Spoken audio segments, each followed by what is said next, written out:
Welcome to our Grand Strand Weekly Web Chat. Ian Guerin of the Sun News. I'm Jeff Zell. I think we scared Matt Paris of ESPN Radio out of the building. I think he's doing his victory lap. He was the only one to call Sockesty beating Myrtle Beach. I think he's still running around somewhere in a circle. When did he call that, though? What, 2-3 weeks ago, maybe? Well, he did, and it happened. What an upset, and we're here to talk about it. Thanks to you for tuning in each and every week. For those that do tune in each and every week. Do you think there's a lot of people that tune in every week? The assistant coaches around this area seem, as somebody says something to me every week about it, mostly when I say something stupid, but, you know. Well, you didn't go out on a limb and say Myrtle Beach. This is like the only week that I said Myrtle Beach is not going to lose, and then they lose. Right. I picked them to lose the previous 2 weeks. Yeah, you may get another dinner phone call from Mickey Wilson asking you just to pick against them from here on out. So you're like the kiss of death over here. All right. Well, before we take a look at some of the week that will be, let's take a look at some of the scores from this past week. We've been alluding to one of them, Sockesty and Myrtle Beach. But first, let's take a look at here at Week 7 results. Andrews knocking off King Street 27-12. No surprise there. Aner, they get back to 1-1. Marion's 0-2 in that 2A Region 8 matchup. Goose Creek over Carolina Forest. That game was actually pretty close at one point. Yeah, 14-6 at halftime. Yeah, I think Goose Creek kind of blitzed them, even had an onside kick in the fourth quarter when they were already up 30 points. I heard some people rumbling about that. Carver's Bay 42, Scotts Branch 8. Carver's Bay now 6-1 on the season. Correct. Pretty good there. Yeah. Let's talk about this game right here. Conway against West Florence. I believe West Florence got up on them early, 14-0 at one point. Right. Macau Moody had a great game. Right. He threw for 3 touchdowns, ran for a couple more. He did what he does. If he can get out there in the flat and make things happen, doesn't really matter who they're playing. He's gonna make you pay. Kind of took over the game from a statistical point, and probably momentum, just grabbed it from the Knights and winning for the victory to start 4A Region 6 play. All right, the other matchups that we had from Week 7, Georgetown over North Myrtle Beach. I guess Julian Lunsford did play in this game. Yeah, he's back to pretty much 100% health, and he'll be there this week too. So that's tough cookies there for the Chiefs. They're 0-2 now on the season. Hannah Pamplico 14-7 over Green Sea Floyd. Loris, no surprises here, 49-0. So what, they've outscored their opponents. Carry the 3, 106-0. Yeah, 105, 106-0 in the first 2 Region 8 2A games. They got a good roll going there. St. James Wilson, probably the other surprise game from Week 7 action as they double up the Tigers, and I didn't see this coming, but obviously that running game's working. Yeah, Wilson's got a lot of problems. You know, they had 17 returning starters, but at some point, you know, you have to be able to do something with all that talent, and they are struggling this year. They got a couple more chances here to get a region victory, but they're going to be slim pickings. Sockesty 27, Myrtle Beach 17. We were both at this game. Might as well talk about it a little bit. Myrtle Beach up 7-0 first quarter, going in to put it up 14-0. A series of plays, took points off the board, put points back on the board. It was a crazy series of play, but in the end, Sockesty picked 6. And all of a sudden, it's a 7-7 game, and the entire momentum changed in this game. Right, a 97-yard interception return for a touchdown. I don't know that anybody would have called that. If nothing else, Myrtle Beach's receivers can run down just about anything, but anybody. But that kid had a good head start, and he ties up the game, and then all of a sudden it's a brand new ball game. Myrtle Beach in that very first drive of the game, they went right down the field, and they looked like the Myrtle Beach offense of old. And then from there on, they didn't have much working for them. The Seahawks in the red zone, I believe they got it 4 or 5 times, just one touchdown. Right, that one touchdown. And it just looked like the Sockesty defense bend don't break once they got into a small zone. Right. They were able to create turnovers. It didn't look like they were getting too much pressure on Keene. It was just like Keene was making mistakes. It was indirect pressure. They were pushing him out of the pocket while they weren't necessarily registering a bunch of sacks. They had him running both ways. He's a left-handed kid, so it's not like he can throw across his body just like a right-handed kid can. But he was getting put in some situations there that were not real favorable for him, and as a result, he threw 5 interceptions. And then on the other side of the ball, Sockesty's offense looked like it got better as the game went on, and that's usually what happens with that type of offense. You're only going to get 3-4 yards, maybe 2 yards at the beginning, and then when you start breaking it out and the defense gets tired, I think that's what we saw in the Myrtle Beach game. They had that 9-minute, 30-second drive to open. 6.5. Yeah. Yeah. So was it 6.5? Yeah, 6 minutes, 34 seconds. Oh, they play 12-minute quarters. 12-minute quarters. quarters, yeah. For some reason, I thought they played 15. I'm thinking college football, but Yeah. that was talk about a grinded out drive. That was like the epitome of what Tim Renfro and Steve Hodge, the offensive coordinator over there, want every time they touch the ball. And it was funny because they were doing it with the backup fullback. I mean, it's a little different system. Basically he's really a halfback, but their main guy, Austin Stanley, was suspended by the high school league for the game for an inadvertent punch thrown the game before. So they plug Adam Crane, who's been kind of basically just playing defense all year, back into that fullback type position. And he was just running right up the middle for 4 or 5 yards at a time.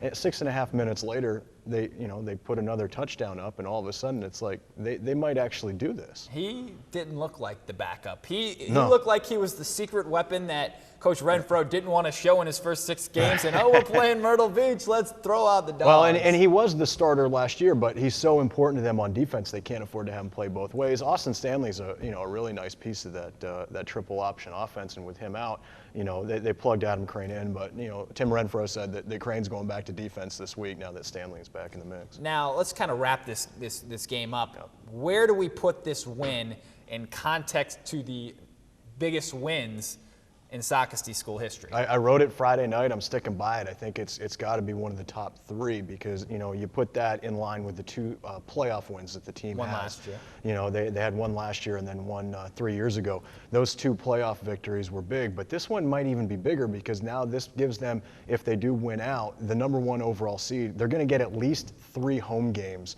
in the playoffs if they keep winning. I mean, that's huge. I mean, for a team like Sockasty that is still young, still kind of trying to find itself, I mean, if they end up, winning out and getting that #1 seed, they're in really good position here to reel off, 2 or 3 playoff wins. And we might not be seeing the end of Sockasty Myrtle Beach. There's a chance. Was that lower state finals, lower state semifinals? I think it would be the lower state semifinals, I think, is when it would have to happen. And David Bennett, the athletic director over at Sockasty, would love that gate. Love that gate. Yeah. All right, let's take a look at the games of the week for this week, and why not? Sockasty, a 3rd straight week.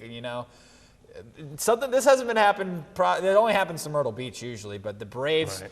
They're playing a 2-0 team against a 2-0 team in 3A Region 7, so we had to do it, right? Yeah, I don't think there's any choice. I mean, the other ones are, nowhere near as important. I mean, we're in a very similar position than we were last week. I mean, right now everybody's assuming, Sockasty's going to keep this going, but a lot of us said that last week too about Myrtle Beach, and then look what happened. So, I mean, this is one of those situations where if Georgetown, turns around and wins this game, then next week they have Myrtle Beach. I mean, there's all sorts of possibilities, but with both teams being 2-0 here, it had to be the game of the week. So Sockasty beat Myrtle Beach. By no means do I think that Myrtle Beach or that Sockasty's unbeatable. I think Sockasty, if they don't come out and they don't execute their game plan, and if they're sloppy, I think they can be beat, and especially by a Georgetown team that isn't a one-trick pony. Right. They got Lunsford, but they have Caleb Hughes that has proven that he can throw over 200 yards and lead the offense, and he's getting smarter as games goes on.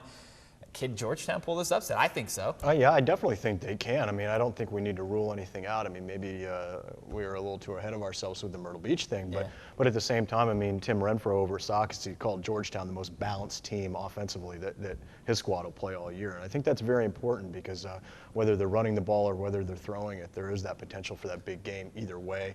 There aren't a lot of teams in this region that can do that. And it helps that, Sockasty's playing at home in this game. Yeah.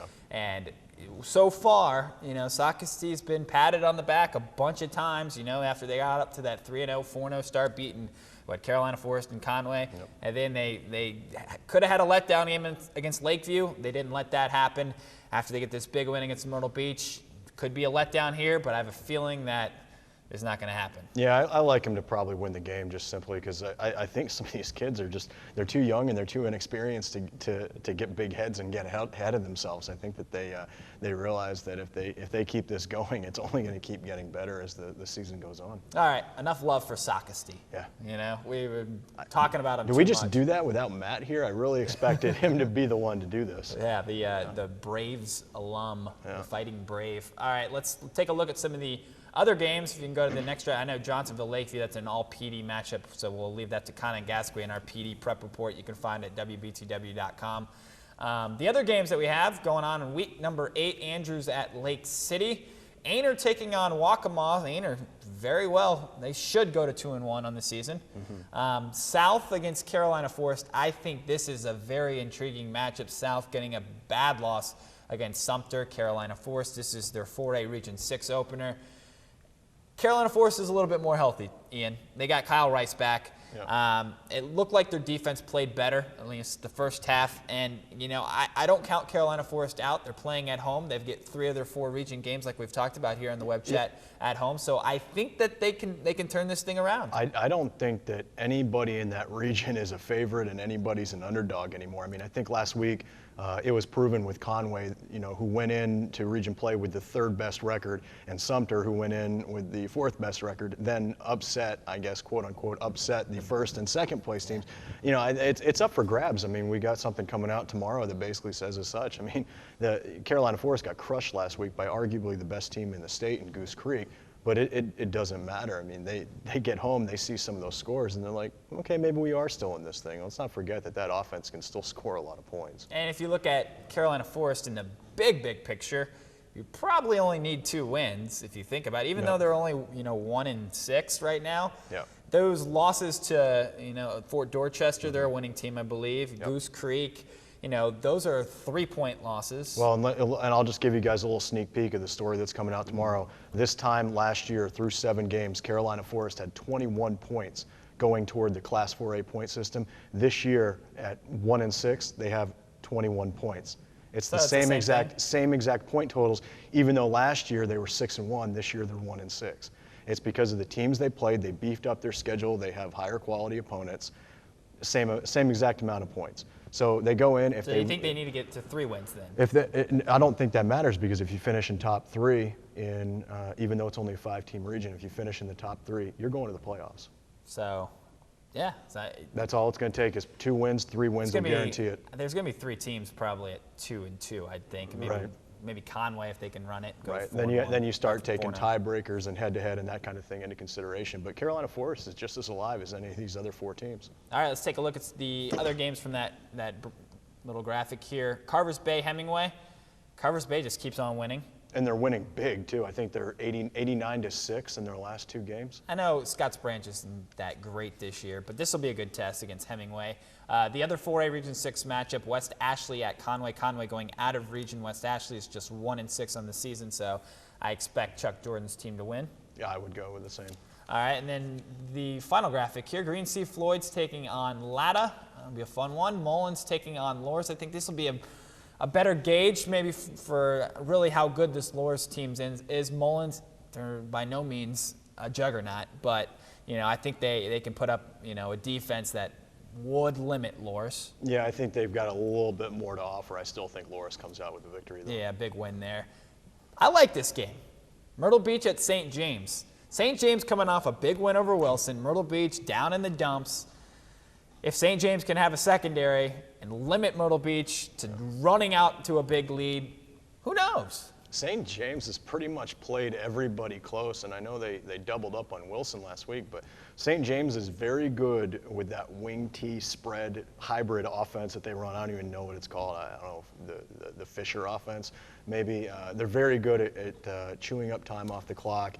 You know, they can do a lot of those same things that Socastee did last week against Myrtle Beach. I think the difference is now that Myrtle Beach has had now 2 weeks to prepare, you know, in terms of getting ready for Socastee's triple option and then going against St. James's wing T. I think they're going to be a little bit better prepared. St. James, the holes that they were running through against Wilson, at least on like the highlights of the touchdowns. Massive. I mean, we're talking like here to, you know, I mean, probably the end of the desk, which you can't even see on this TV screen, but I mean, they were so big that I could, you know, walk through it. Right, and Austin Adams runs for, 150 yards, something like that? I mean, he had a game, and, you know, that was a Wilson team that, you know, they're big boys. And, you know, St. James opened up holes, and, you know, they look like they're focused. I'm not ready to, you know, say the Shark Tank is going to be infested with upsets, but, you know, I think it's going to be closer than what people think. And then the final game on that was what? North Myrtle Beach at Wilson. North Myrtle Beach at Wilson, and this is a battle of two 0-2 teams. Yeah, North Myrtle Beach is going to have Kendrick Furness and Delonzo Williams back. They both basically did not play. I think Williams had one carry last week, and Furness maybe was in there for about a quarter. So both those guys are going to be healthy, and they should be able to get their first region victory. And we're talking about the 3A Region 7, and first, second, third, it looks like it's going to be Sockasty, Myrtle Beach, Georgetown.